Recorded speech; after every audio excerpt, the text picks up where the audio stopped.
patch 7.11. It's actually a pretty big one, and it's not even like a mid-season patch. It's just a regular patch, so we got a lot to go over.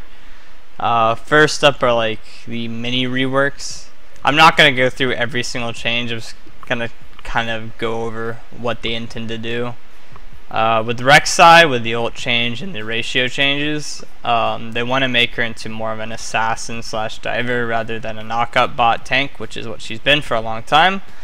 I'm kind of looking forward to it. You could possibly be seeing a Rek'Sai top this patch because she's getting really quick health regen. With every single attack gives her 25 rage, and she can use that to heal herself.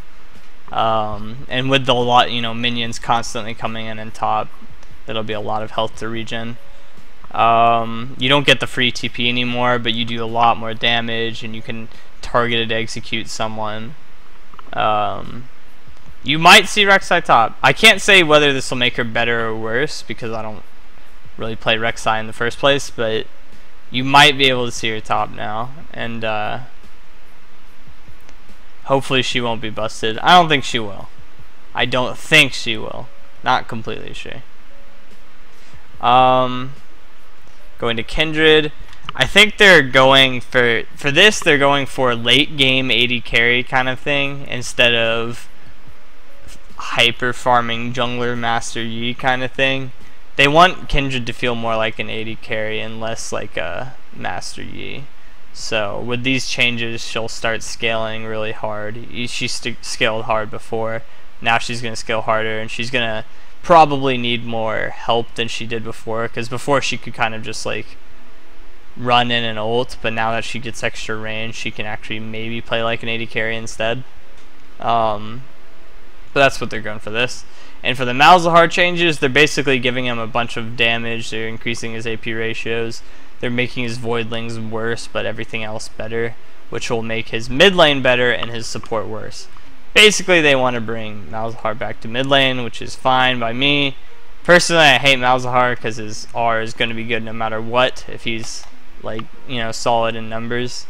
So we'll see where this puts him. You'll probably be seeing him mid and no more Malz support, which you don't even see that much these days anyway. Now to balance changes, Ahri nerfs, they're justified. Ahri will still be played. These aren't like huge nerfs, but it's slightly less damage. Maybe like 100 to 200 damage in a combo really late game, and maybe like 20 to 50 in the mid game. It's not that big. It's small nerfs, which is fine really.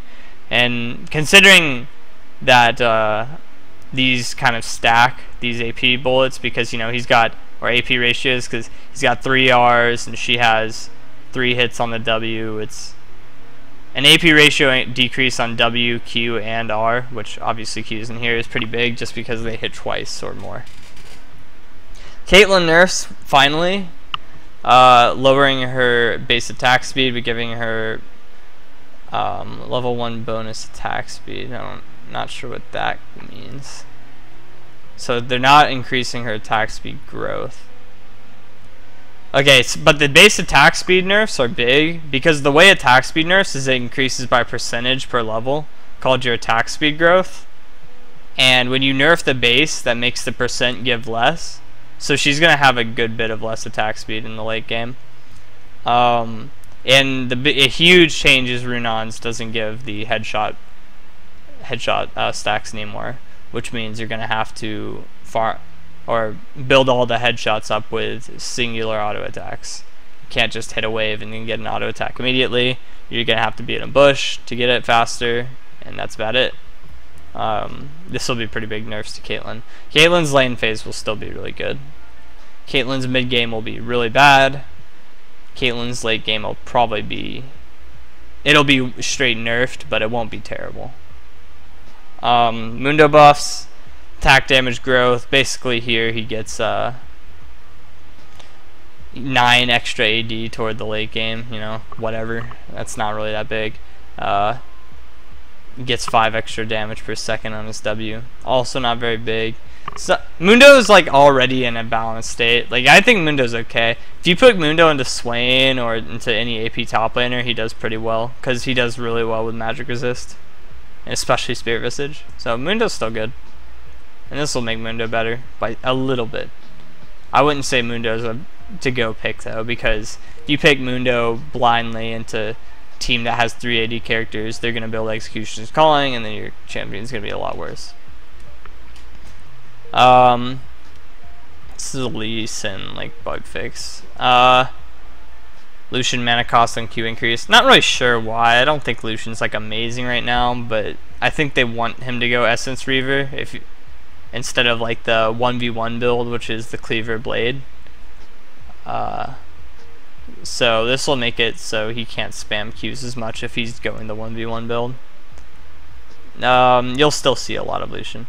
Malphite buffs doesn't really mean anything. Malphite's still garbage. Malphite's still an R-bot. The only way they can make Malphite not garbage is if they decide to buff his numbers all around, or they're just gonna have to give him a rework. So Malphite for now is still bad. He's okay. Like honestly, I don't want to say bad because I like Malphite, and Malphite's not bad all the time, but usually against the better players you play against really don't have a problem with Malphite, but like not so good players have a tough time of dealing with Malphite. Malphite, who's ahead, is almost unkillable, which is nice, but even when you're very far ahead on Malphite, you're still just, you have to play around your R cooldown. A lot of top laners can TP to bot lane and do a good gank even without their ult, because they'll have extra CC in their kit. Malphite TPs to bot lane, and if he doesn't have ult, he will sit there and do nothing. So super reliant on ult. He'll still be meh to bad. Maokai changes. Basically they're nerfing his E a bunch to completely get rid of the AP Maokai, and they're making him skill off bonus health with the duration, and then not changing the damage to help with health. So this is really bad. Like Maokai's gonna be awful now. Maokai's bad top. Maokai's gonna, like, they increased his heal on max health, so technically you'll be getting more heals like the more tank you're getting, but his sapling's practically useless now. It costs so much mana, and you don't even get damage from health on it. You have to get AP to get damage, and his Q doesn't do enough, his W doesn't do enough, his R is clunky. I'm so sad of what they did to Maokai. Like they just need to change him more to be a top laner. Like put more power into his W damage. Put some, like, his Q's great. Honestly, leave his Q where it's at. I hope they give his W some scaling on health, because right now his W's practically useless, and maxing W barely gives even more snare time, and it does next to no damage. Maokai's just in an awful place. Like they need to give his W some damage. Like remove some damage power on his E and put it toward W. Like that sounds so weird, because then it'd just be going back to old Maokai, but like you can keep his ult, like maybe even give his ult some health scaling, like just give him some damage, because if you're not going any AP, you're just going to do no damage on this character, and that's not good at all. While old Maokai had percentage health on his W, and his R was a good way to mitigate and then do a big burst. Yeah, Maokai sucks. Renekton changes reverted, that's good. That's good for the health of Renekton, but that still means Renekton's a little bit too strong. So his animations are back now, but they're probably gonna have to nerf him sometime soon. These Sion changes, really big Sion changes. 2 seconds left on, or reduced on the W, is really nice for Sion, considering that's his only way of survival. And when you're getting a lot of CDR, which you usually do on tanks, it'll be even lower CD, and it gives more health. So you're getting a lot more sustain, or not sustain, but survivability with W cooldown and increased max health. This might push Sion to be a meta top laner. The only unfortunate thing is he probably has a bad matchup into Fiora, or he has a guaranteed a terrible matchup into Fiora. probably okay against Kennen if you max E. His Kled matchup will probably be bad because Kled does pretty well versus people who have to use skill shots and can't kill him when he's in the mini form. I'm not completely sure about the Kled matchup. I could be wrong on that because I don't think I've ever done it. I don't play a lot of Sion these days. But I'm probably going to play some Sion when this patch comes out. It seems interesting. I don't think he'll max W. I think he'll still max Q or E. But getting 2% more health is really big, and less CD. Basically, you're getting a rank 3 W at the start of the game now, like on your first skill point, which is really nice. Syndra nerfs are pretty big. Her W is already like really long range, and its area of effect is pretty big. Having that lower is nice because Syndra's pretty strong already. I can't say this will make Syndra not played. Syndra will still be played, but this will make it so Syndras have to be a little bit better at hitting W. Yasuo nerfs. I mean, Yasuo is already not a very good champion. Like, people just hate him because he's like a noob stomp. He's like noob bait. And so, when Yasuo gets nerfs, it's like just giving in to the noob, I guess. It doesn't really matter to me. Like, I don't really like Yasuo either, but Yasuo is definitely not a good character. This will make him a little less frustrating to play against if you ever play against him top, because then he doesn't hold on to stacks for the entire lane. These are just small Zac changes. You get to react his E a little bit quicker. They already nerfed him mid-patch to make his Q do less damage. Banshee's Veil got gold increase. 300 is actually a lot. It delays a power spike by another wave and a half. Gives more MR.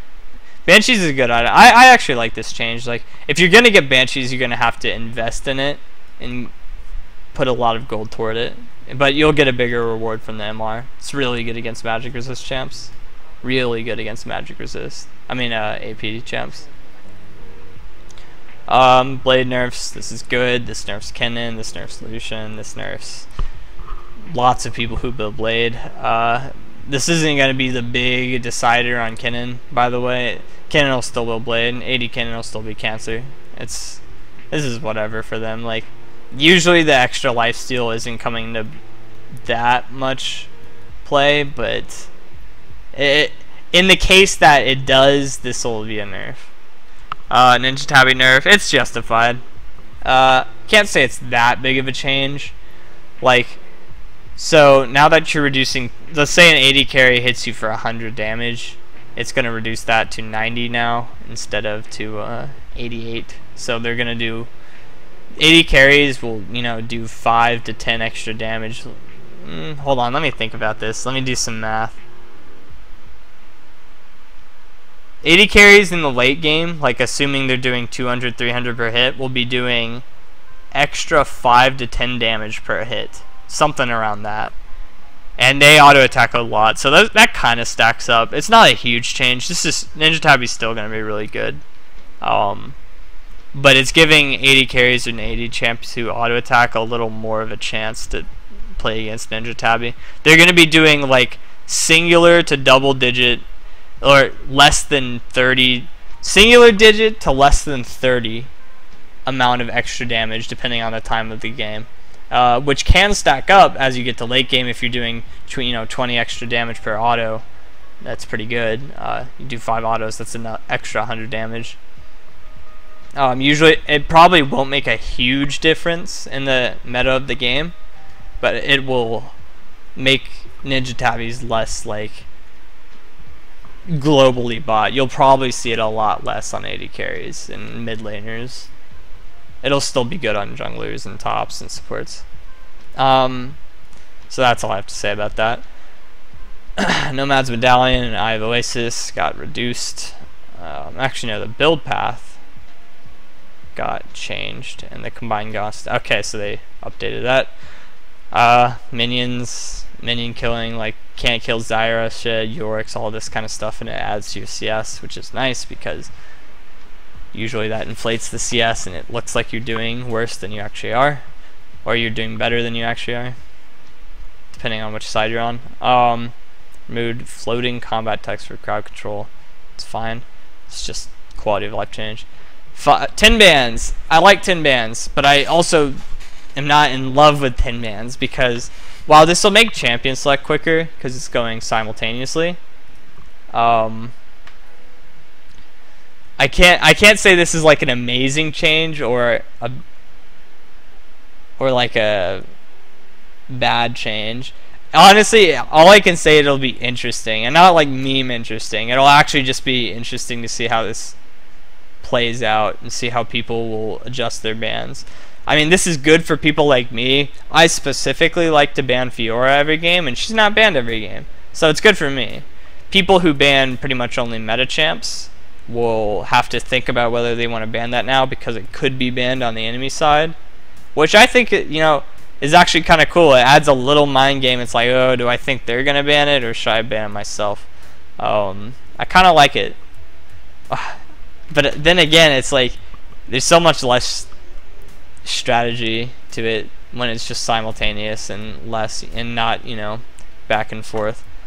But then again, it is solo queue, so I guess strategy is not a huge thing in the first place. We'll see how it goes. The one thing I'm glad it's 10 bans and not 6. I don't know. The change I'm not glad about is, like, you know, it all being simultaneous. But I'm not unhappy about that either. I'm so indifferent to this change. I'm not really sure how to say it. I'm happy about 10 bans though. 10 bans in general is good. More bans is always nice. Custom games are now you can do the split draft and tournament mode, and I think that's about it. You can do your item sets again and bug fixes. Alright, so that is the patch. Thanks for watching, and I will see you next time I do this.